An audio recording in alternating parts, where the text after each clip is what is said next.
the Halo 4 Global Championship is a pretty special event for Golden Boy and I, and a lot of people that worked on it. It was at the time. I mean, we were really proud of what the product was. I think there were certainly challenges with it. It broke a lot of convention. Right, it's a free-for-all tournament that had a crazy online qualifier. The tournament had very specific goals for Xbox. Right. But we were really lucky to have a crazy talented team that put on that show, and that was kind of my first foray into big budget esports. And we were, at the time, Riot had only done about one or two of their big shows, and we were really happy with kind of how that event sat for a very, very brief time, kind of in the global esports landscape. That was an event that was probably I look back on it fondly, but it was probably the most stressful time of my life. I joined 343 in late November 2012, and I started working on that tournament in January. Oh my God, yeah.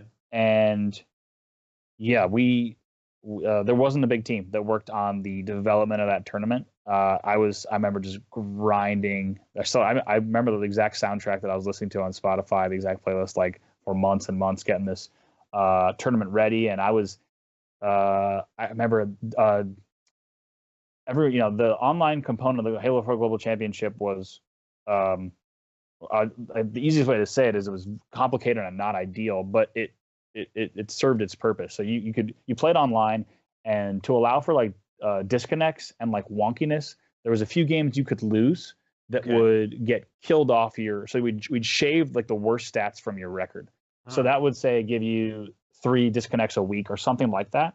So that, like, because online isn't perfect, we tried to build all these different things in. And granted, they weren't perfect, but in some ways, some aspects were worked pretty well. But I remember watching Dursky stream Halo 4, and I saw people quitting from games, which triggered. I realized that there was a clause like in Halo 4's like multiplayer back end that if the game detected a lot of if you were host and a lot of people were quitting, I'm talking a ton in a short period, it flagged it as like host bridging and knocking people offline, which makes sense. It was like 60 if 60 an hour quit or something while you have hosts, you are likely cheating.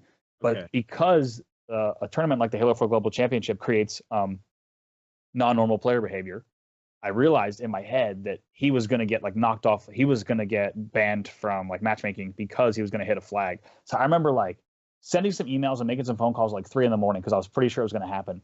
And like the next day, like whoever was head of like the services team like came down to me and was like, "Hey, you shouldn't be waking up my engineers in the middle of the night because this is that." But I don't regret it at all. I knew exactly what was going to happen. I didn't mind waking people up in the middle of the night. But it was kind of stuff like that. Yeah. It was kind of stuff like that, and then also just designing the whole tournament. I worked with someone who's at Xbox now. She's been at Xbox a long time. Her name's Tina Summerford. She was executive producer of the show. She put that entire stage design. She had a team working on that. We had that tournament was also directed by the same guy. His name's Rick Fortine, who did the international for Dota. A lot of the TIs for Dota, he does them. So we were so lucky to have Rick. He kind of we had the same exact satellite truck that does the international pull into the back of Benaroya Hall in Seattle. We had no idea if no one was going to, this thing was at PAX Prime. We had no idea if anyone was going to come. Obviously we advertised it. We production value was insane. Like it was pretty amazing going back and watching it. Like there were like all these like stare shots and like in different unique interviews and stuff. It's kind of like almost before its time. Like now we have stuff like this today. But, yeah, we loved it. We were lucky to have such an amazing crew, but Alex and I had a great time. I had I was so stressed. Like there was so much going on in my life, and we had to wing it. I remember they had teleprompters built for us into those screens, and they just said ad lib. They didn't actually say because the show didn't, like any esports show these days that's not a 2-hour show for TBS or whatever. Right. There is no teleprompter. We just do the show.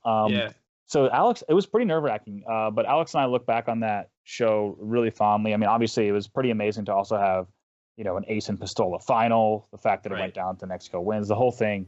It was a blast, and certainly wasn't perfect. The format, the show, all that stuff, there was big learnings that came out of it. Even there's the Halo and Xbox didn't do a show like it after because there was a lot of key learnings. But at the time, it was a blast. We loved doing that show.